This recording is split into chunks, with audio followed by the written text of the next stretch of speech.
અને છતાંય બધા એમ કે તમે રિઝર્વેશનના કારણે બધા આગળ વધી જાવ છો. આ રિઝર્વેશનથી આગળ વધ્યા હોત તો સુપ્રીમ કોર્ટના બધા જ મહત્વના પદો ઉપર આ બધા હોત, પણ નથી ને. સુપ્રીમ કોર્ટમાં જે મુખ્ય જે કરોડો રૂપિયાની ફી લઈને જે લડે છે લોકો, ત્યાં કોણ છે? ગુજરાતમાં 110 યુનિવર્સિટી છે. વાઇસ ચાન્સેલર ગુજરાતના કોઈ SC ST OBC દલિત માઇનોરિટી ઠાકોર રાવળ સમાજ વાણંદ સમાજ તુરી તરગારા સમાજ કોઈ વાઇસ ચાન્સેલર કેમ નહીં? કોઈ વણઝારા સમાજ કોઈ વાઇસ ચાન્સેલર કેમ નહીં? લાલજીભાઈ બ્રાહ્મણ વાણિયા અને પટેલના વિરોધી છે. આ બાબતે તમારું શું કહેવું છે? બોલો. ભારતીય જનતા પાર્ટીના કોઈ નેતાની હિંમત નથી કે આ વાતની સામે કોઈ આવીને એનો ખુલાસો કરી શકે. કોંગ્રેસમાંથી અમુક લોકોએ વાત પૂરી જાણ્યા વગર વિરોધ પણ કર્યો. મને તો એ દિવસની ચિંતા છે કે આજથી 1 પેઢી કે 2 પેઢી પછી SC ST OBC ને માઇનોરિટીના બાળકો એ એક પણ વ્યક્તિ જમીન માલિક નહીં હોય, અપવાદરૂપ કિસ્સાઓને બાદ કરતા. એ જનરલ કમ્યુનિટીના લોકો જમીન ખરીદી રહ્યા છે અને SC ST અને OBCના લોકો જે છે જમીનો એની ખાલી થઈ રહી છે. નમસ્કાર, ક્રાંતિ માર્ગથી હું વિમિત કુમાર. સાથીઓ, માન્યવર કાંશીરામ જે બહુજન સમાજ પાર્ટીના બહુ મોટા નેતા હતા, એમણે કહ્યું હતું કે જિસકી જીતની સંખ્યા ભારી ઉनको ઉતની હિસ્સેદારી. ત્યારબાદ ગુજરાતની અંદર માધવસિંહ સોલંકીએ ખામ થિયરી લાવીને એ જમીન ઉપર લાગુ કરવાની કોશિશ કરી અને ત્યારબાદ એક આખો સમય એ જાણે વનવાસમાં ગુજરી ગયો હોય SC ST OBCને લઈને, અને એમના મુદ્દાને એટલી પ્રાધાન્યથી ઉપાડતા નહોતા. અને એ મુદ્દો લાલજીભાઈ દેસાઈ જેમણે ઉપાડ્યો કે SC ST OBCને સરખું નેતૃત્વ મળતું નથી. રાજનીતિની અંદર જે ખાતા મંત્રાલયો છે ગુજરાતની અંદર, એ 87% મંત્રાલયો એ SC ST OBC પાસે નથી, કહેવાતા સવર્ણ વર્ગ પાસે છે. જો કે સંખ્યાના આધારે એટલું એમનું નેતૃત્વ નથી મળતું. જી લાલજીભાઈ, ક્રાંતિ માર્ગમાં આપનું ફરી સ્વાગત છે. ક્રાંતિ માર્ગમાં જેમણે તમે પ્રથમ વિડીયો આપ્યો અને ત્યારબાદ આખો મુદ્દો ગરમાયો અને તમે જાહેર સભાની અંદર કહ્યું કે BJP બ્રાહ્મણ, જૈન અને આ પટેલનું રાજ છે અને મોટા ભાગના ખાતાઓ એમની પાસે છે. કેટલું એ બાદ જે વિરોધ થયો એ પછી તમને કેવું લાગી રહ્યું છે? પહેલાં મને એ જણાવો. હું એ વાત ઉપર જવું પહેલાં સૌથી પહેલાં તો ભાઈ વિમિત, તમારો અને ક્રાંતિ માર્ગનો ખૂબ ખૂબ આભાર કે તમે ગુજરાતના વંચિતોની, ગુજરાતના શોષિતો અને પીડિતોની વાતને તમારી યુટ્યુબના ચેનલના માધ્યમથી લોકો સુધી પહોંચાડી છે. સામાન્ય રીતે મને મીડિયાના લોકોનો બહુ વખાણ નથી કરતો, એટલે તમે એક વંચિતોનું પણ આ માધ્યમ દ્વારા ઉપયોગ કરીને વાત મૂકી શકાય એ તમે બહુ સરસ રીતે મૂક્યું. આપણે આ જ જગ્યા ઉપર મળ્યા હતા અને ત્યારે એક સહજ ચર્ચામાંથી જે અંદરની વેદના હતી, પીડા હતી, એ નીકળી અને તમે જે વિડીયો બનાવ્યો અને વિડીયો ગુજરાતમાં એનો રિસ્પોન્સ ગજબનો આવ્યો.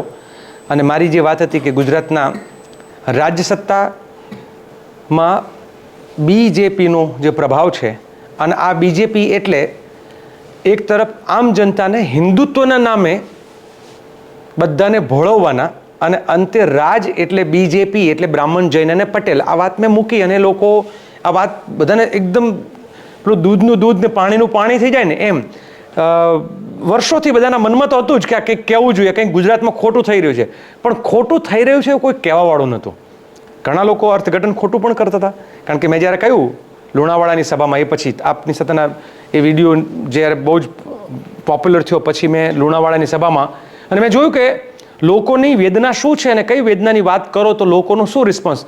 લુણાવાડાની સભામાં મેં જ્યારે જાહેરમાં કહ્યું કે ભારતીય જનતા પાર્ટીએ રાજ્ય સત્તાને BJP એટલે જાણે બ્રાહ્મણ, જૈન અને પટેલની સત્તા હોય એવું બનાવી દીધું છે ને એ દેખાય છે એમણે આપેલા 76માંથી 66 ખાતાઓ એ માત્ર આ પ્રમાણે આપ્યા છે અને 10 જ ખાતા SC ST અને OBCને આપ્યા છે અને લઘુમતીનું તો એમણે સંપૂર્ણ બાદબાકી કરી છે.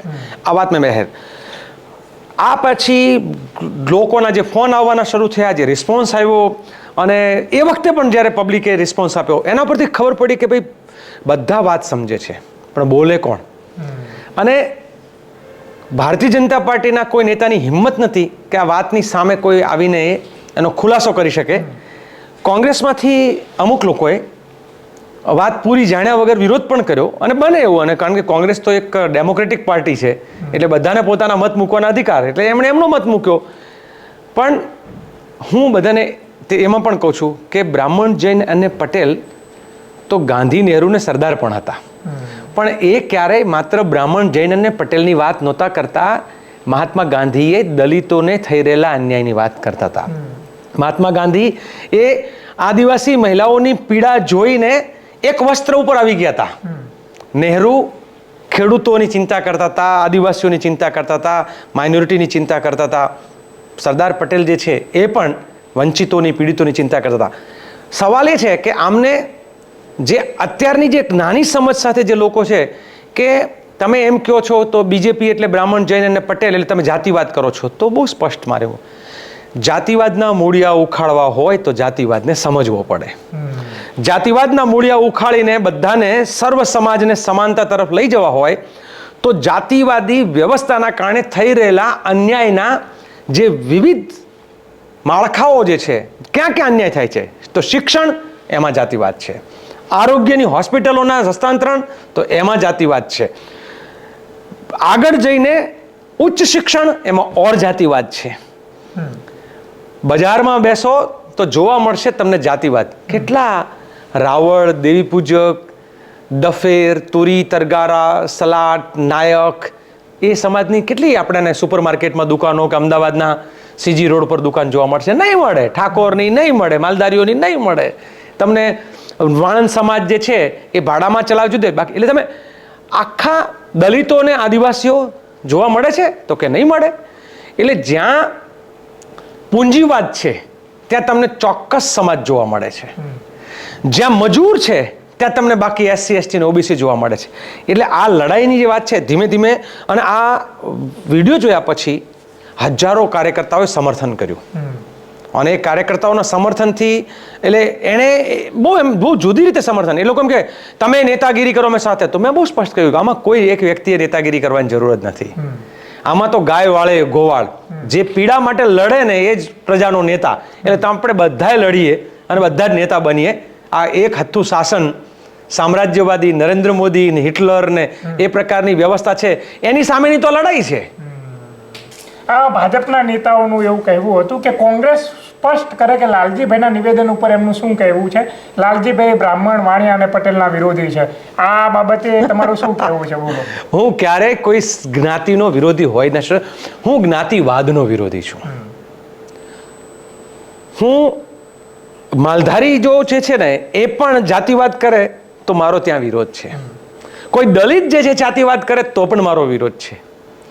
દલિત હોય, આદિવાસી હોય, માઇનોરિટી હોય, બ્રાહ્મણ હોય, વણિક હોય, માલધારી હોય, જાતિઓના બલબૂતા ઉપર સત્તાના સિંહાસને પહોંચી જવાનું, જાતિઓના બલબૂતા ઉપર બજારને કબજો કરવાનો, જાતિઓના જ લાભાર્થી બનીને શૈક્ષણિક સંસ્થાઓ ઉપર કબજા કરવાના અને જાતિઓના જ ચેરિટેબલ ટ્રસ્ટ બનાવીને હોસ્પિટલોના પોતાના ઘરે લઈ જવાનું કારનામા કરવાના.